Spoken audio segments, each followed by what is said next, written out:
Hi, everyone. Hope you all are having a good Wednesday. Thanks for joining us again on our next What's New webinar. As always, if you have any questions, feel free to post them in the chat and I'll get to them. If anything doesn't make sense, just ask for some clarification and I'll go into it a little bit deeper there. So what we're going to be going over today is delete inventory, which I'm happy to say is our final delete update for our products. So now we have a full deletion process for deleting channel listings, deleting products, and now for deleting inventory. So we'll dive into that here shortly. We've also done a pretty cool filter and drop-down navigation. It's a little small addition, but it is really nice. It allows you to key up and down with your keyboard instead of having to point and click on those selections. So if you're used to toggling up and down with your keyboard, that makes things a bit easier there for you. And then we also did a little bit of housekeeping in our orders and PO line items on the UI. We changed a little bit how we display the information there. We've also added Amazon FBA as a full source. So if you are leveraging Amazon FBA as kind of your 3PL there, and you actually want to fulfill orders from there from, say, any of your other sales channels, we have that full ability now to pull your FBA products in as a source. We also have the ability to send POs to Amazon FBA so they can fulfill those orders for you and also get those shipments back in the Flxpoint. So we have a full source integration there for FBA. We've also added 2 additional connection types for our custom export, CSV custom export operations from our channels, which is really nice now. I know FTP and email are two connection types that were requested for that. So we've got those added for you. Just adds a little bit more flexibility if you're using that channel export, say for a repricer or any of your other reporting. This just gives you more options to get that data out and use it in your other systems. We've also added some additional fields to the vendor portal orders, showing a few different things there that just makes a little bit of quality of life improvement for your vendors. And then at the end of this, I'll be doing a quick overview of the stocking manifest workflows, just because I think that's a feature that some folks skip over and it might be useful for their workflows. So just want to go through that here real quick. So like I said, if anyone has any questions as I'm going through this, feel free to post them in the chat or the QA portion here of the webinar, and I'll get to those as soon as I can.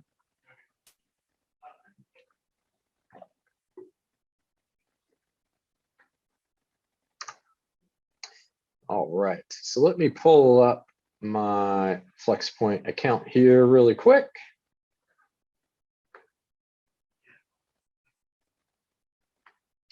All right, so I have this pulled up. So first, let's take a look at the delete inventory addition that we made. Very similar to the other 2 deletions that we have. You simply make your selection here, or if you want to select everything that's matching your filter, you can do that as well. But again, this is a selection-based operation. So we'll make your selection here. Again, this will be up under the actions. And obviously, I'm in the source inventory page here. So if I go up to delete, it's gonna have a quick pop-up here, basically saying, hey, we're gonna delete however many you selected here.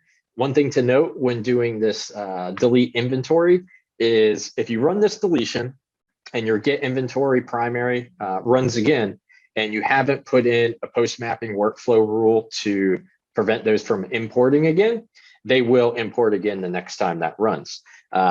So if that's a case where you're deleting these and you never want to see them populate in your source inventory again, you would want to create a rule to prevent those from importing again on a do not import workflow rule. We have a link here out to explain it, and I'll show you that here in just a second as well. And another thing to note here, if the source inventory product or item is the sole source inventory of a product in the product catalog and then channel listing, meaning that that product only has one source linked to it.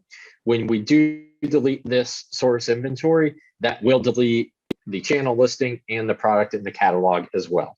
Now, if it has other sources linked to it, that product in the catalog and channel listing will persist as it is. It will just remove that source inventory that you're deleting from the aggregate calculations for, say, price or quantity, those types of things. And then just like with deleting products at the product catalog level, if you are deleting an inventory item that's linked to a channel listing and that channel listing is listed, and again, this is the only source connected to that product and listing, that listing will get deleted. So it's a very good best practice that I would always say, if you are at any step, if you're considering deleting these products, go ahead and make sure you delist those first from your channel. Otherwise, if we do go ahead and delete those listings will essentially be abandoned or orphaned on your channel. So it will persist there. And doing the deletion from Flxpoint does not automatically delist it or delete it. So just keep that in mind. If you do have active and linked listings before you delete any part of it, it's a good idea, if you no longer want those on your site, to go ahead and delete those first. And then same process, just go ahead, click, type in I understand, and then we're gonna ask you to confirm the amount of products you're deleting. Go ahead, click delete, and that's gonna start a job to go ahead and delete those. Pretty quick, very useful. So now we have a full delete products, or delete inventory. We have delete products as well in the product catalog. Same here. And we also have the ability to do it at channel listings now, which is really awesome. We're super pumped on those. And then the next UI update we're talking about is the filter navigation. So under filters and also the mapping sets, if you click into here, you can click your arrow key. Can't see what I'm doing right now, but I'm just arrow keying down. So if maybe we're looking for source names or category, and I want to filter on category 3, you can start keying through there. Just a quality of life improvement that kind of makes quick navigation a little bit easier. And these will also live on mapping templates as well.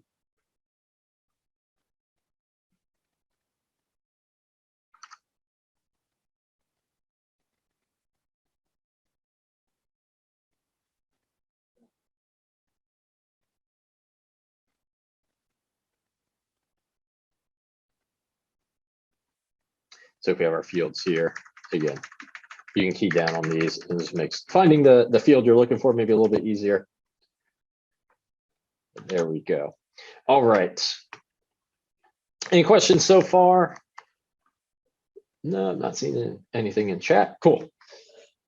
And next up is our order and PO line item UI update. So let's pull up an order here. But basically what we did, if we take a look at one of these, is we used to have weight and some other criteria up here. So we streamlined this a little bit at the top level for line item details here on the order invoice screen, or order channel invoice screen. What we did is, if you click this details button, that'll expand out the details on these line items. So you can see the full price, weight, if it's a shippable or non-shippable item. You can also see all the allocation details here, and then any custom fields will be underneath these line items on this screen here. So you just click this expand details button, and that will show you everything for all items. And then we still have the cancel line items key over here off to the right. But just a little bit of change there. We want to streamline this top line. And then if you want to get more into the nitty-gritty details, you can expand those out on a line item basis.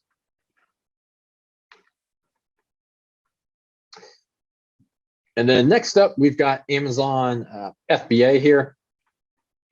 So if we take a look, we can set this up as a source connection here. So we've got a get inventory primary.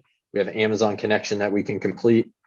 And then one thing to note, if you are setting up FBA as a source, is there is a toggle here. If you do want to include your merchant fulfilled items in that get source products, usually though, you're gonna want this to leave off, because typically if we're doing FBM stuff, our system's already syncing that to Amazon, so we don't need to create a loop and re-import that back in. But if you feel there's a specific use case for that, definitely reach out to support. If you have a question on how that would interact, maybe you do have a reason to pull that in. So I'd suggest just having a quick call with our support team, making sure the idea and your flow will work properly and we're not causing any sort of circular updates there. But typically you would leave this include FBM quantity off. And then we'll have some default mapping templates set up here to import all the proper details for you. And then again, for the send POs and get shipments, we have Amazon FBA configured for all of these as well. So pretty cool. Just again, allows you to leverage Amazon FBA as kind of a traditional 3PL warehouse for you. So any of your non-Amazon orders, this will allow us to submit those to the FBA warehouse for those to be fulfilled for you. So pretty cool there. We'll take a look at the custom export types here. So again, the custom export operation, it's not necessary for any channel operation. It's just an additional export that we have. It allows you to export a CSV file of all your current channel listings for that channel. Our typical use case for this is a lot of times a repricer. So you would have this set up on your Amazon channel to export out a customized file that you would then use for your repricer to ingest it. So again, allowing you to connect via a email, so we can send an email out to whatever email address that CSV file attached, or posting it to a regular FTP if you have your own. We can post it there, or maybe the system you're integrating to provides an FTP. Again, we can post it to that file. So it just gives you a little bit more flexibility on getting this data out of Flxpoint. And the final thing I'd like to take a look at before we jump into the stocking manifest is the vendor portal update really quick. So here I have a vendor portal pulled up here. If we go look into the purchase orders for this vendor portal, our additional fields now, we have these full fulfillment details that shows more of a granular level of the requested amount, how many were acknowledged or canceled by the vendor here. So they have kind of insight and can see this here. And then also any custom fields that were passed through from your order page will also fully display here on the line item for each item in the vendor portal. So this gives them a little bit more granular insight into what's going on with these items at a glance.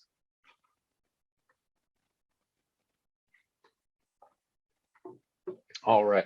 So if anyone has any questions, I'll take a break right here and let you post anything in the chat.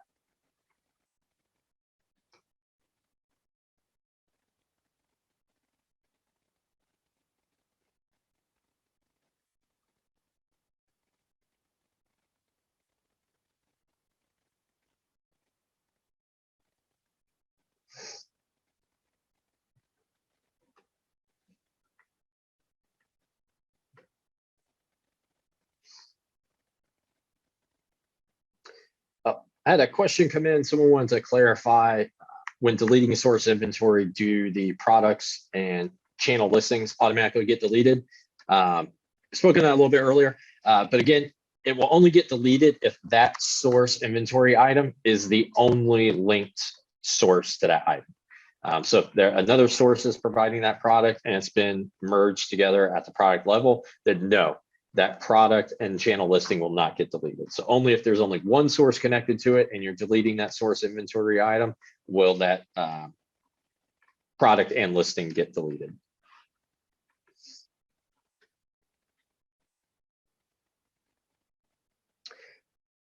All right, so let's take a look at stocking manifest now. So a stocking manifest is essentially a transfer order, or stocking PO is kind of our overarching name for the stocking manifest. So in here, in our stocking manifest screen, you can create a transfer order or a stocking PO, which is just determined, essentially it's a transfer of an item from either your internal warehouse to another, your own internal warehouses. That would be a transfer order, or a stocking PO would essentially be a order from one of your vendor warehouses and shipped to your internal warehouse, if that makes sense. So when we go into the stocking manifest, these are going to be used for restocking your own warehouses in general. So when we come into the stocking manifest screen, we're going to build the stocking manifest. So if we click this button here, we're going to select our destination. So this is going to be one of your internal warehouses. So I'm going to update my outdoor warehouse. And then it's going to have a shipping address pulled in from your source address here. So my outdoor warehouse has this address pre-populated here. So that's going to be what's pulled into your stocking manifest screen. Now you can obviously, you can customize this if you need to, put in a custom address, or if you don't have an address filled out on your source screen, you'll have to input one here. So if you are going to be doing this regularly, recommend filling it out on the source screen, so that way it's saved for you and saves you time every time you're doing this. So shipping address and the billing address, and then we can pre-select a shipping policy here, but we can modify this later on as we start building the stocking manifest. So I'm going to be ordering items to my outdoor warehouse. I'm going to have them shipped with a standard policy. So now I'm going to add products to this manifest. Again, these are products that I'm trying to replenish in my own warehouse, either from a vendor or one of my other warehouses that I own. So the next step is going to be selecting these products. So let's select the SKU. And for this to work, there's a few criteria that need to happen. So obviously the items that you're purchasing from the other warehouses to ship to your warehouse, that SKU has to be available in both sources, right? And then there's also have to be merged into a product in the catalog. So that product in the catalog has to have a source linked to your warehouse and to the warehouse that you're ordering it from. So if we select one of these items here, let's go with this tent. We can see it's available from two sources here. We can restock from RSR or US Direct Flxpoint on this account. And we can actually make a request to either or both if we want. So maybe I want to order 100 from US Direct and I want to order another 100 from RSR. I can do that. And when I click add to manifest, what's going to happen is it technically creates a transfer order from RSR, because I actually have this labeled as an internal warehouse of mine. And then US Direct is a vendor warehouse. So we generated a stocking purchase order. So this is going to create essentially a quote unquote PO for each of these sources. Now, if I want to add another SKU to this stocking manifest, I can. So select another SKU. Let's go ahead, let's add these sleeping bags. And I only want to order 100 from, or let's order 50 from US Direct here. So let's go to add to manifest. Now we can see it's added it to this manifest stocking purchase order down at the bottom. And if I want to remove these or edit it, maybe I don't want to get 100 of this rainfly. Let's change this to 50 instead for this one. Then you keep following this. We can keep selecting SKUs to add. Maybe we want to add this camping mat, 20 from the other source. And then we can assign essentially a PO number to these orders, right? So let's call this 56789-1. Then I know I'm creating another PO. So let's call this 56789-2 just to keep them aligned. And I can apply my available shipping methods for these sources. I can also plug in any notes if I'd like to do that. So next step is going to be generating these POs, which would be the transfer order for this source and the stocking PO for this bottom source here. We'll click generate POs, and then I can give these an overarching stocking manifest number. So I'll just call these 56789 with no dash. Then I know my PO number 56789-1 and 56789-2 are both associated with this. So we'll click generate. Now we're on the full stocking manifest screen. So what really happens here is we generate purchase orders that are going to go through those associated sources, send POs. And then we're going to have that shipping address for those go to your internal warehouse. So from this screen, we can actually process both of these POs without having to leave and go to the PO screen. So we can just stay here. We can process these POs, which will get them over to those sources for fulfillment to your warehouse.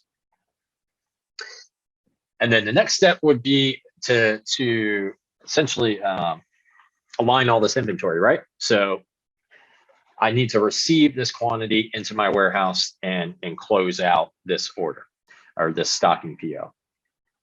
So I can receive a partial if I'd like. So I've got 2 SKUs on this order. Maybe I only got half of each. So we can receive 25 of each. And it had a partial fulfillment there. So if we go back to here, we can see the details here.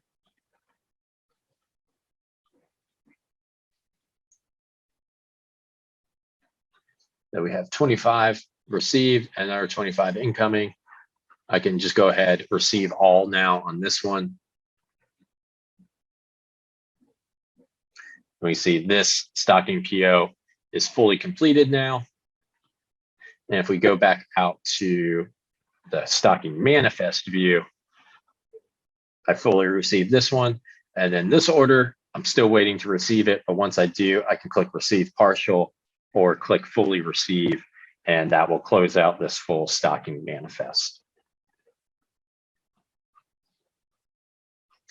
And again, if we just go to the main stocking manifest screens, we can see the stocking purchase order for this one and the transfer order as well. So pretty cool, pretty useful if you have a use for that for doing any sort of transfers between your warehouses and vendor warehouses. It's an easy way to do that all within Flxpoint right there. I'll give you all a few minutes. If there's any questions, feel free to post them in the chat and I'll get to those for you here in just a minute.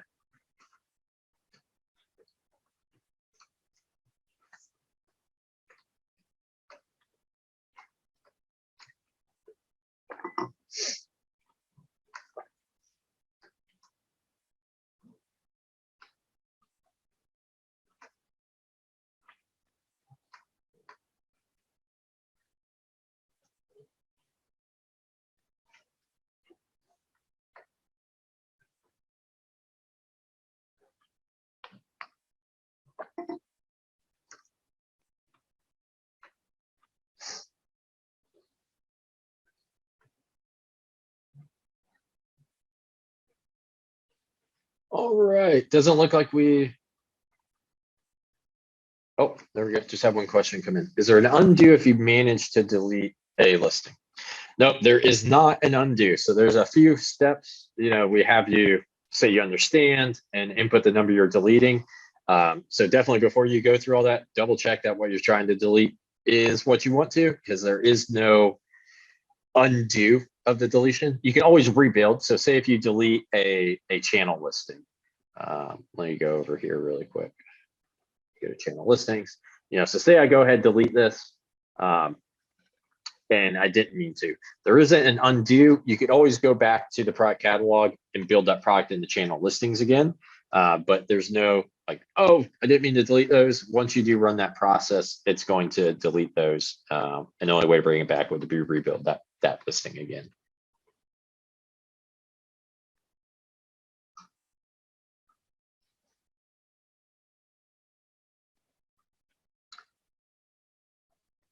All right, no problem. All right, looks like there's no more questions today. Definitely really appreciate everyone for joining us today.